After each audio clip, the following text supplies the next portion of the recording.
안녕하십니까, 김환입니다. 이번 시간에는 2023학년도 대구교육대학교 수시 전형에 대해서 알아보겠습니다. 자, 대구교육대학교 그러면 참수능 전형 해가지고 인원수를 상당히 많이 뽑은 적이 있었는데 점점 줄어들어서 이제는 65명의 인원을 선발하죠. 대신 지역인재 전형이 늘어나서 127명을 선발합니다. 물론 특별 전형들도 여러 명 선발하죠. 자, 여기에서 여러분들이 생각해 보았을 때 전국 단위로 뽑는 학교들 중에서 인원이 어느 정도가 되느냐를 놓고 봤을 때 대구교육대학교가 그렇게 많은 인원은 아니에요. 그렇다고 또 적은 인원이라고 볼 수도 없죠. 1단계에서 3배수를 선발하기 때문에 합격 가능성은 조금 더 넓힐 수 있다. 2배수보다는 유리할 수 있겠죠. 물론 올해 같은 경우에 지역인재 전형 같은 경우는 2.5배수로 1단계 인원수를 조정했습니다. 자, 여기에서 대구교육대학교에서 서류 기반 평가 영역은 조금 이따 살펴보기로 하고요. 물론 입시 결과도 살펴보겠죠, 이따가. 자, 그런데 면접에 대한 걸 우리가 살펴보게 되면요.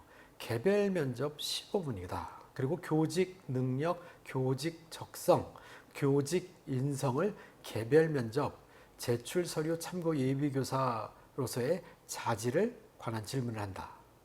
그래서 정성적으로 종합적으로 평가를 한다. 이렇게 되어져 있습니다. 제출 서류를 참고한다라는 거.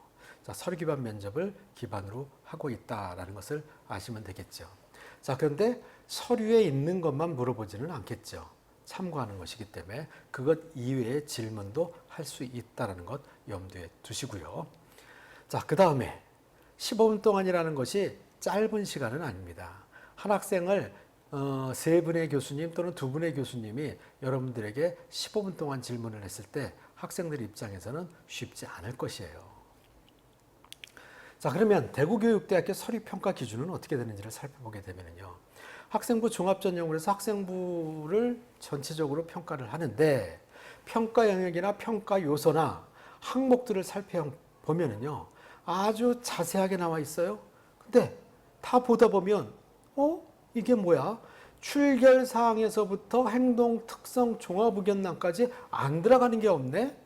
모든 영역에서 골고루 평가를 한다는 얘기네? 라는 것을 알 수 있을 것입니다. 네, 맞습니다. 대구교육대학교 같은 경우에는 뭐 4개 영역을 다시 또 4개 영역으로 16개 영역으로 나눠놨기 때문에 생활기록부의 모든 부분을 다 동일하게 꼼꼼하게 평가한다라는 걸 잊지 말으시기 바랍니다. 그러니까 두루두루 잘 갖춰야 된다라는 이야기죠. 어떤 특별한 부분에 대한 것은 존재하지 않는다라는 거 염두에 두시고요.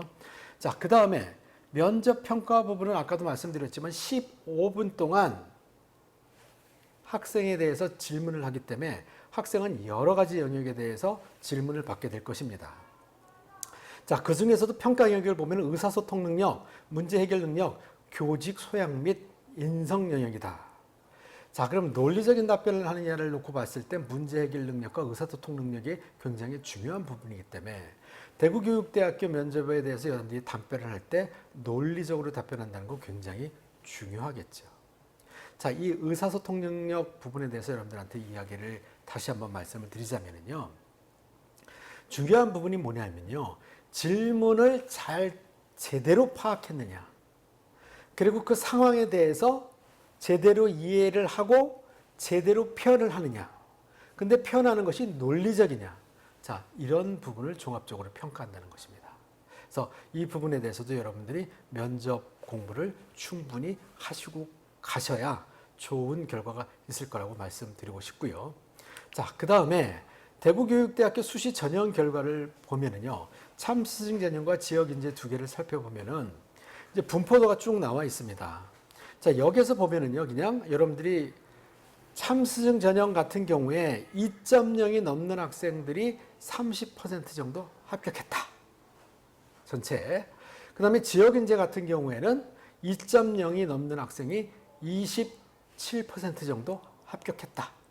라는 부분을 염두에 두시기 바랍니다. 자, 과거에 보면 대구교육대학교 내신이 높은 학생들이 많이 선발되는 경우들이 많이 있었는데 2.0이 넘는 학생들이 작년에 대거 많이 합격했다는 것이 여러분들이 염두에 둘 부분이고요. 자, 이 부분만 놓고 보더라도 합격한 학생들이 내신만 갖고 뽑은 것이 아니라 생활기록부 출결 사항에서부터 행동특성 종합단까지 골고루 잘 갖춘 학생들이 뽑혀졌다. 그 이야기는 정량적 평가보다는 정성적 평가의 비중이 훨씬 컸다라는 것을 알 수 있다는 것이죠. 자, 이렇게 해서 대구교육대학교 수시 전형에 대해서 살펴보았습니다. 그 이외에 궁금하신 점이나 자세한 설명은 교대입시연구소 김한컨설팅 공동 주최하는 설명회에서 확인하시는 것도 방법일 것입니다. 물론 개인적으로 궁금하신 점들을 교대입시연구소나 김한컨설팅으로 문의해 주시면 자세히 설명드리겠습니다. 아무쪼록 좋은 결과 있으시기 바랍니다. 여러분 감사합니다.